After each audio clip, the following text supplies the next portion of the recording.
Welcome to GMTV Telugu news. ముందుగా ప్రధాన అంశాలు.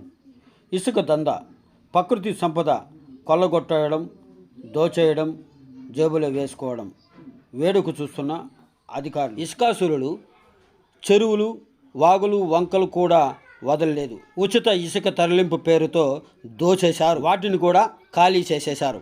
నేడు అడవిని టార్గెట్గా చేసుకుని అటవీ ప్రదేశాల్లో ప్రవేశించి అక్రమంగా ఇసుకను తోలేస్తున్నారు. సంబంధిత అధికారులు మీనామేషాలు లెక్కించడం పట్ల మరింత విజృంభిస్తున్నారు ఇసుకాసురులు. ఈ విషయమై అనేక సార్లు సోషల్ మీడియాలో అధికారులకు సమాచారం అందించిన స్థానికులు పట్టించుకున్న దాఖలాలు లేవు. ఎట్టి పరిస్థితుల్లోనూ అక్రమ ఇసుక రవాణాను అడ్డుకట్ట వేయాల్సిన అధికారులు మీనామేషాలు లెక్కించడం పట్ల మండల వైసీపీ నాయకులు స్పందించారు. ఇసుక మాఫియాను వెలుగులోకి సోషల్ మీడియా ద్వారా తీసుకొచ్చారు. అక్రమ ఇసుక రవాణా చేస్తున్న అధికార పార్టీకి చెందిన నాయకుని పేరు పెట్టి మరీ మీడియాలో ప్రకటించారు. అయినా సంబంధిత అధికారులకి స్పందన లేదు. కారణం ఏదన్నా కానీ ప్రకృతి సంపదను కాపాడాల్సిన అధికారులు మీనామేషాలు లెక్కించడం పట్ల అధికారులకి ప్రభుత్వ జీతం తీసుకుంటున్న వీరికి ప్రభుత్వ ఆస్తులపైన చిత్తశుద్ధి లేదా అని స్థానికులు ప్రశ్నిస్తున్నారు. అక్రమ ఇసుక దందా ఇలాగే కొనసాగితే అడ్డుకుంటామని వైసీపీ నాయకులు అధికారులకు హెచ్చరించారు.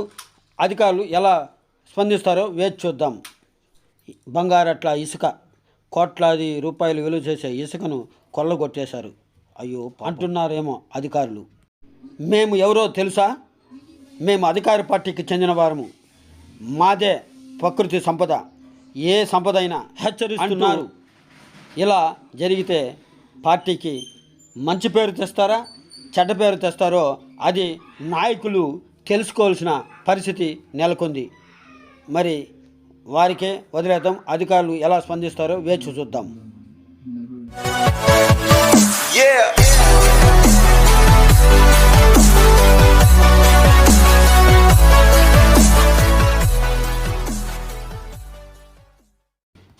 అధికారులారా స్పందించండి.